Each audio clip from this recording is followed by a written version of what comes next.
Ang pag-uusapan po natin ngayon ay ang babala ng isang analyst na posibleng bumaba ang presyo ni Dogecoin sa mga susunod na araw.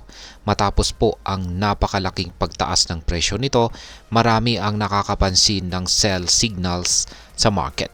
Ano po ang ibig sabihin nito para sa atin? At ano naman po ang epekto nito bilang mga Pinoy crypto investor or trader dito kay Dogecoin?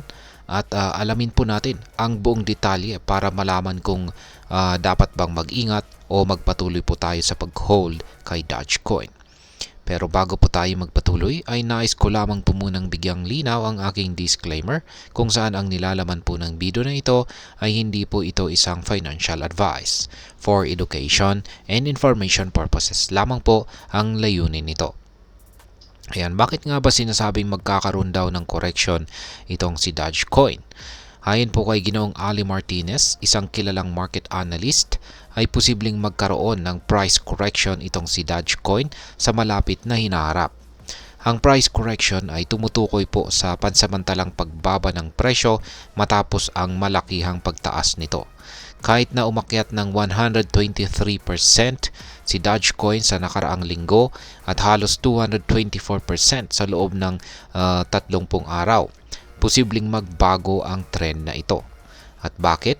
Ayon po sa TD Sequential Indicator, isang technical indicator na sinusubaybayan ang price trends at na nagpapakita po ng mga posibleng sell signals, may nakikitang pagbaba ng presyo sa iba't ibang time frame ng Dogecoin chart. Ang TD Sequential Indicator ay nagbigay po ng sell signal sa 4-hour, 12-hour at saka daily charts ni Dogecoin, kung saan ay ito po ay nangangahulugang posibleng magpatuloy ang correction o pagbaba ng presyo sa mga oras o araw na susunod. Pero tandaan, sinasabi rin ng analyst na panandalian lamang ito at maaari pa ring magkaroon ng upward trend pagkatapos po ng correction na ito. Kaya ayan po yung 4-hour chart, 12-hour chart at saka daily chart. Ayan, binahagi po ni Ginoong Ali Martinez. Ngayon ay ano naman po ang sinasabi ng iba pang mga technical indicators. Ayan. Sa iba pang mga technical indicators, ang Relative Strength Index or RSI ng Dogecoin ay nasa 67.24 sa 4-hour chart time frame. Ang RSI ay isang sukatan po ito or metric ng market momentum o lakas ng paggalaw sa presyo. Kapag ang RSI ay mataas, madalas na nagiging overbought o sobra ang demand at posibleng bumaba ang presyo bilang reaksyon.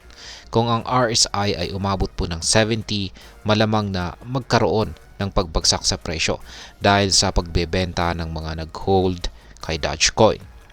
Isa pa ang Moving Average Convergence Divergence o MACD. Yan po yung nasa pinakaibaba. Ayan. Ang MACD ay nagpapakita rin ng posibleng pagbaba.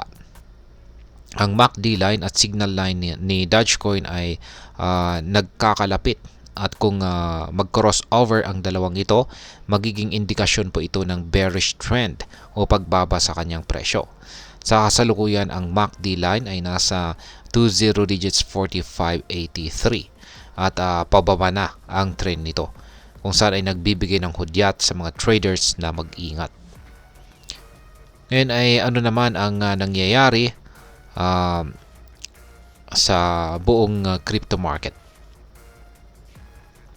Hindi lang po itong si Dogecoin ang nagpapakita ng mga sinyalis ng correction sa market.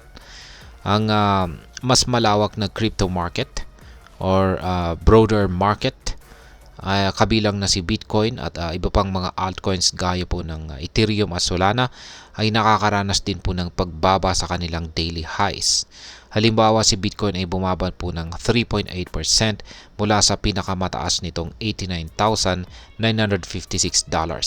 habang si Ethereum at Solana naman ay bumaba rin ng 5.3% at 6.67%.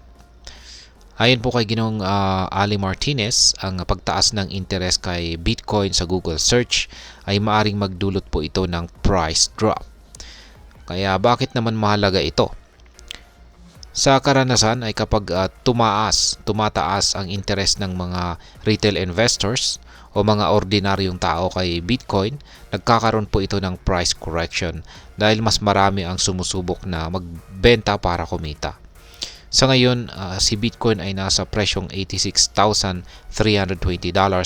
habang si Dogecoin naman ay nasa 0.358. Ngayon ay ano naman po ang posibleng epekto nito para sa atin bilang mga Pinoy crypto trader or investor. Ang ganito pong analysis ay may malaking implikasyon. Kung ikaw ay isang Dogecoin holder o nagbabalak na mag-invest dito, maaaring magandang oportunidad ang correction na ito para makapasok sa mas mababang presyo o mag-hold hanggang makakita ng mas mataas na presyo sa susunod. Pero tandaan, ang crypto market ay napaka-volatile o madali pong magbago. Kung ikaw ay sanay sa risk at gusto mong mag-hold ng Dogecoin, kailangan mong maging handa sa mga ganitong fluctuations. Kung ikaw naman ay nag-iisip na magbenta, magandang sundin ang mga technical indicators at analysis na magagamit para sa tamang timing ng pagbebenta. Ngayon ay ano naman po ang aking masasabi tungkol dito? Sa aking opinyon, mahalaga po ang babalang ito ni Ginoong Martinez bilang isang paalala sa atin na maging maingat sa market.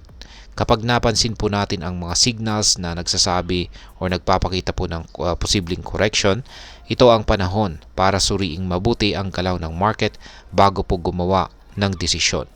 Maaring ituring ng ilan na ang correction ay isang oportunidad para mag-invest sa mababang presyo habang ang iba naman ay maaring magbenta upang makaiwas sa matinding losses.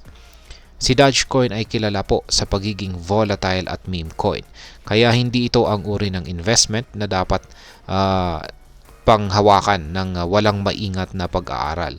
Kung mag-i-invest ka, siguraduhin alam mo ang risk at handa ka sa maaaring pagbaba ng presyo sa kahit anong oras. At ayan, hanggang dito na lamang po tayo sa video na ito mga ka-crypto. Sana po ay inyong nagustuhan ang aking paliwanag sa video na ito. Kung inyo po itong nagustuhan, pakiclick lamang po ang like button nito. Marami pong salamat sa panonood. Ingat po tayo lagi at God bless po sa ating lahat.